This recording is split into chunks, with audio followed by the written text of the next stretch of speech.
Hi. This just reminds me of continuing my first video on this topic. These e-girl chicks. These women, again, it's a part of equality of using pretty privilege. But these women are, they have a whole professional career of being pretty. And it's a shame because they're ruining the reputation of actual female gamers. And I get it. I get it. A gamer who happens to be female. You should need a qualifier for a gamer, and that's truly the case. A gamer is a gamer. And I don't meet too many female gamers, and sometimes when I do they talk too much. But but also I'm not gonna front. Some of these male gamers talk too much too. I'm not gonna front. But I'm not gonna sit here and act like these women gamers or gamers who happen to be female, they don't have a hard time out here. But I do think, just like a Asian American porn star is ruining the perception of Asian American women because they already have an issue of feeling sexualized off rip because of American objectification of Asian women. So I think that's a problem. But my point before all of this was that it the world, especially in the prior time, had its own weird equality. It was weird.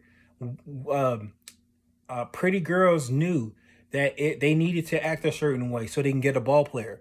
Now you have IG models teaching other IG models how to get a ball player and knowing and telling other women that ball players don't essentially pull out or they don't use condoms so they can get a baby. They pay for, what is it, alimony or something, or child support. I think it's child support because I think alimony is something different. I just don't know the details, to be honest. But yeah, like, you're not saying that because it I'm not gonna go there. But let's just say that a woman could not a woman cannot gender bend if she's an IG model. A IG dude model cannot tell you what some of these IG female models are telling their other fellow fans about bagging a NBA chick.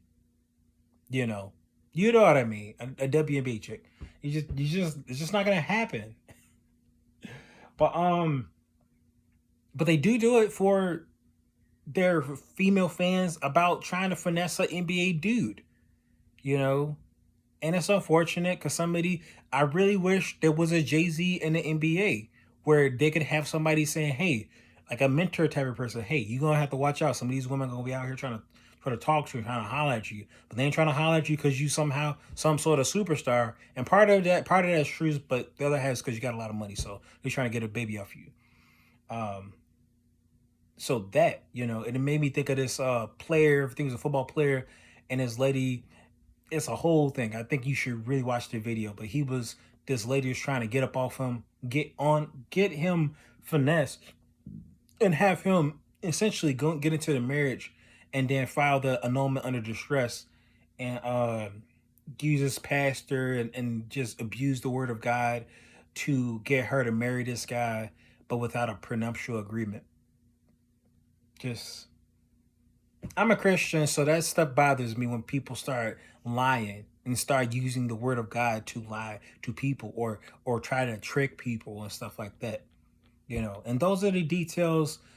I get it. Stay at home moms, they work, they got their problems, their issues. Um, and if a woman was down with the dude for a long time, again, if you check out Millionaire Next Door, I was reading an audiobook for that.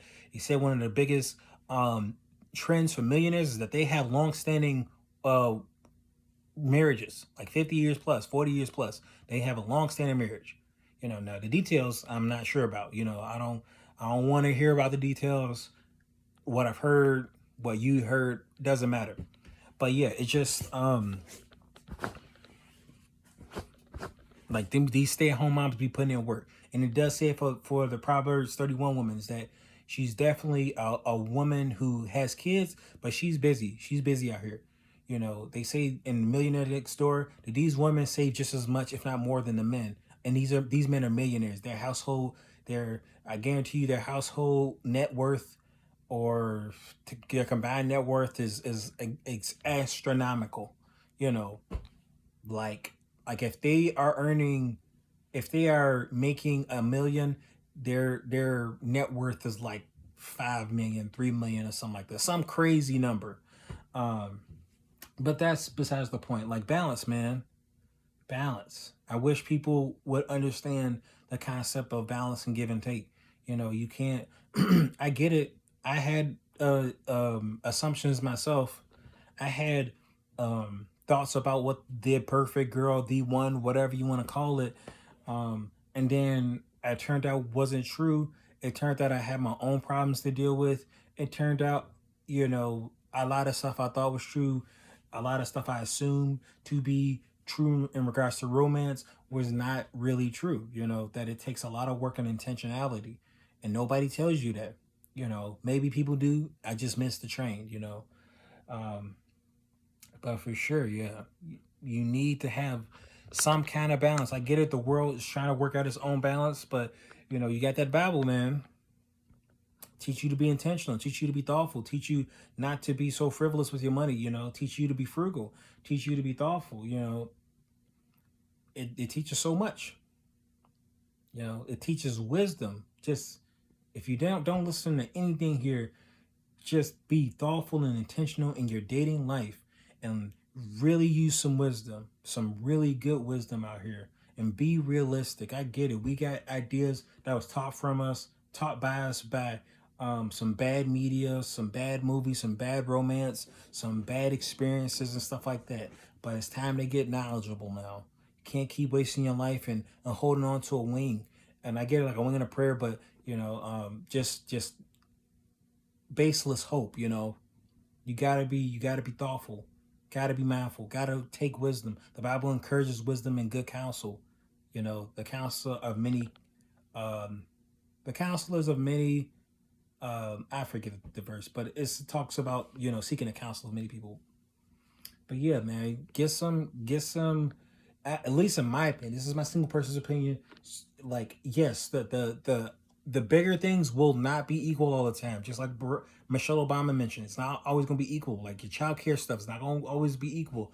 You know, she said sometimes it's 740, sometimes I mean 70-40, sometimes it's going to be 20-80. You know, sometimes somebody's going to bear more the load than the other. But I'm gonna say that smoking gun, that start off, better be some kind of equality. You know, that yeah, that those core things better have some equality that made you want to stick with this person long term. None of this it's narcissism where they that's a whole different topic in and of itself. Just make sure your relationship off rip is not unequal. That's it.